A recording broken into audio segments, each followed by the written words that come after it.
choose to not be first? Do we do enough? Well, I never shut up about it. It must have been about 16, 17. We nicked their guilt rings. Right, the bouncer's guilt ring. This is no good for me. That's the reality. If you want the honest truth, and I see it every day.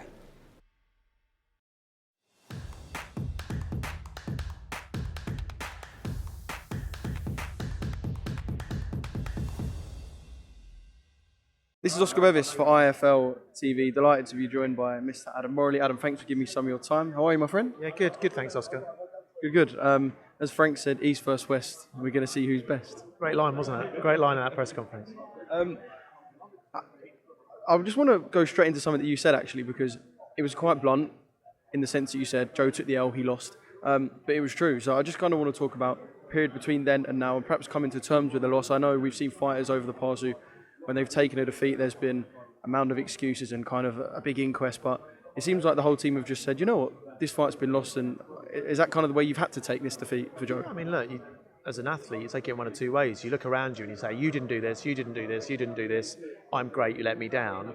Or you actually look at what happened in camp. And we went through it piece by piece and identified 10, 15 areas we could improve on and try to improve all of them.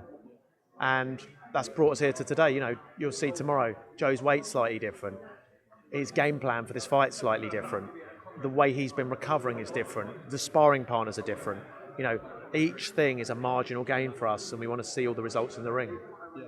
Yeah, there was a big thing made about the weight, and Joe said up there, when the sole focus is kind of around how much Joe weighed, is that something that he didn't want to get too caught up in as well? Because, of course, yes, it might have been a factor, but Joe lost the fight in the ring because Zhilei boxed well. So how have you kind of played around the sort of weight thing? You can't just try and remedy this whole issue with the weight. If you just remedy it with the weight, you get the same guy who's bigger, okay, but then all the same issues arise and he probably moves around the ring worse.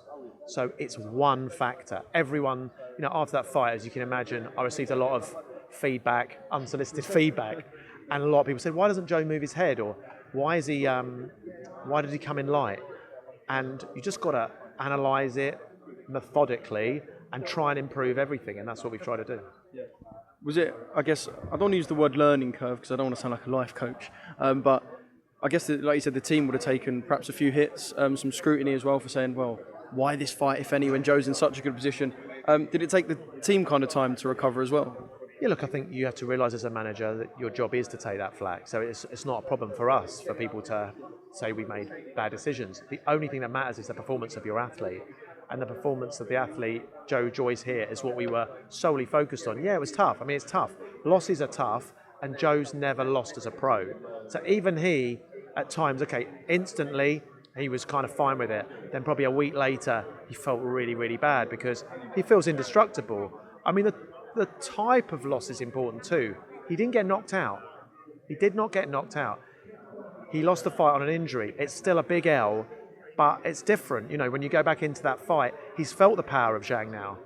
And Zhang was boxing in when Joe was weaker. Joe was weaker in that fight than he will be in this fight. That is fact. So I think Joe can go into this fight confident that he can take Zhang's power.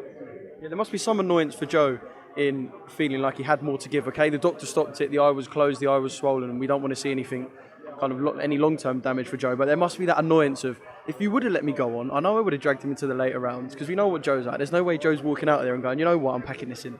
Yeah. It would have only been a doctor that would have pulled Joe out of there. Absolutely, or he gets dropped. And he's not getting dropped this fight, and I think the only way Joe loses this fight is an injury again, actually. I know Frank made the joke about it was half an hour when kind of activated the rematch clause, etc. I know he was so keen straight away. Have you seen kind of a different streak for Joe in comparison to last fight? I'm not saying that he kind of was half-hearted going into the last fight, but I don't know. I guess rematch, is there like a mean streak running through him? I guess that you wouldn't have got with the first fight. Every boxer we look after, if you say to them, "Are you training hard for this fight? Is this a big fight? Are you putting everything into it?" They're always going to say yes. At no point in the previous camp did I think, "Oh, Joyce isn't trying here." But there's something about for the athlete and their own mentality and what they're actually deep down thinking. And Joe has come out and has admitted that deep down, he didn't think Zhang was really a challenge.